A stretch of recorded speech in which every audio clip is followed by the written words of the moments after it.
research problem takes a lot of iterations. So how do we come up with one? Talk to your mentor, talk to colleagues, develop a research problem that matches your background. And Carol was talking to me at the, at the break. Should I work with someone who's research? Maybe I could get funded, but their research really isn't a match for mine. Be true to your own research. Be true to your training, your background, your publications if you have them, your pilot data. Be true to what it is you are interested in. This is terribly important because you will always be assessed in terms of, well, what have you done in the past? Does this seem like a logical next step for you? We talked about checking out the competition, considering the scope of the problem. How long will it take to come up with meaningful answers? Most grants, with the exception of R03s and R21s, R01s, you're generally looking at a 3 to 5 year span of time. Consider constraints as well as resources. We always consider our resources, what we bring to solve this problem. Few of us think right off the bat about any constraints. We all have constraints. I don't care whether you're in Hawaii, whether you're in Baltimore, Maryland. We all have certain constraints. We may be looking at a research problem and think, wow, I really don't have a sufficient number of patients. It's kind of rare illness that I'm looking at, but I don't want to be condemned, criticized by the NIH. I know what I'll do. I'll forge an alliance, a collaboration with, in my case, Johns Hopkins. They're 2 miles away. So think about addressing constraints before your reviewers do. And I always play that exercise in my mind before I submit a grant. What could I be criticized for? The next one we're going to look at in detail in a moment, the next 2. Consider the impact of your problem on the field and maximize it. This is huge, and this will become more important over the next couple of years. What do I mean by this? Again, going back to this idea of a competitive funding climate. Let's say I have 2 grants that are really pretty darn equal in terms of their significance, the research problem they've addressed, but one of these grants talks overtly about, if I solve this problem, as I carry out this research, the data that I'm going to accrue will have applicability to the field of cultural competence. It won't be just about me and my interests, but here's how it will apply to what we know about community participatory agencies. Here's what the meaning will be for other investigators in this field.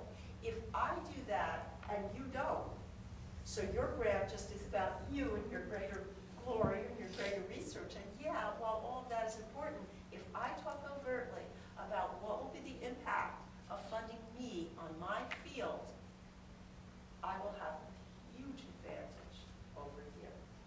This is crucial. This is crucial. And I'll show you where to put that when we look at background significance.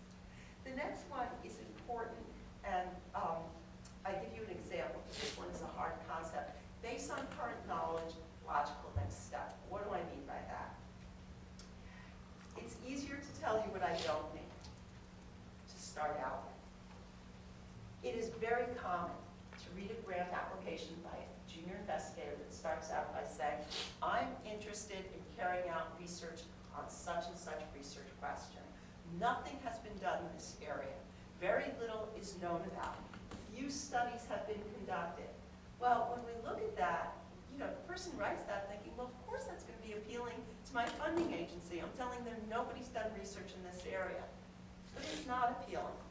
It's not appealing in general, unless we're going for one of our high-risk grants. Why isn't that appealing? Think about it. We're junior faculty. We're asking for money to carry out our research, and we're saying nothing's been done. Nothing's known about. This is a completely wide-open area of research. Again, we're getting away from that idea that I said is so important, that you want to get people, you want to get your reviewers feeling comfortable, confident in your ability to carry out the research. If I say nothing is known, how are you as a new investigator going to come up with meaningful data in 3 years' time? So instead of that approach, we tend to say, this is what we know about people with type 2 diabetes and their adherence to medicine. This is what's known. But here's an important question related to that that has not yet been addressed. Here's what we know. That people with type 2 diabetes, when we switch their meds, a A lot of them, there's anecdotal evidence suggesting that many of them stopped taking the medicine. But what we don't know is whether it's the change itself, what factors come into play. We don't know why that change occurs. So here's what we know leading up to an important question that has not yet been addressed. In general, research that's funded is couched in these terms.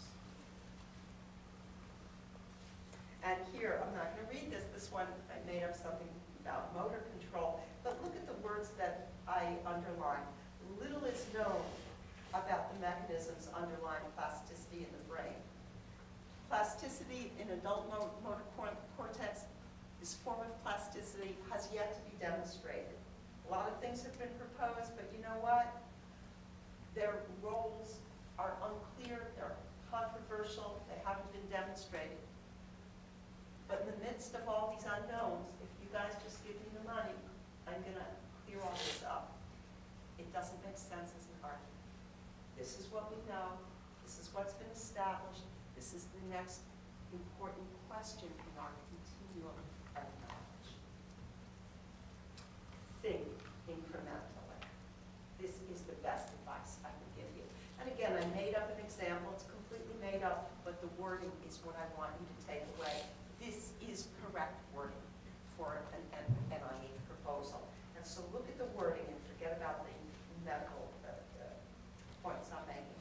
It is known that high levels of glucose in pregnant diabetic women lead to fetal anomalies. How do we know that? Our previous studies document a 5-fold increase in birth defects among diabetic women with A1Cs over 8. We now seek to extend knowledge about the impact of high glucose in pregnancy by now looking at the role of elevated glucose in pre-pregnant women. So here's what we know. We now seek to extend this knowledge. Logical next step, think incrementally. This is the model for getting funded. Okay? How do most of us choose a research problem? It's actually very narcissistic, and I use this lovely lithograph of Narcissus to make the point. How do we choose a research problem? It's what I'm interested in. But we also know, the reason why I chose this picture of Narcissus to make the point is, we know what happened to Narcissus, right? He looked at his own reflection and was so enamored that he ended up falling into the water. So that's the fate we want to avoid.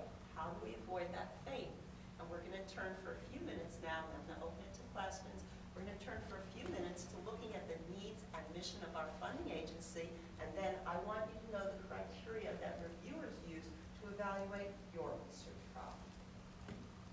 Learn to think from the perspective of your reviewers. And I use this cartoon deliberately. We look at our 2 mice down here, and they're looking at a proposal for a new mousetrap. And it should be no surprise that our reviewer reviewed it as thoroughly unpleasant. Know what your reviewers are interested in. And it is easy to do. As I said, if you look at your reviewers on the website that I gave you earlier, you'll immediately become aware of what their thinking is about research.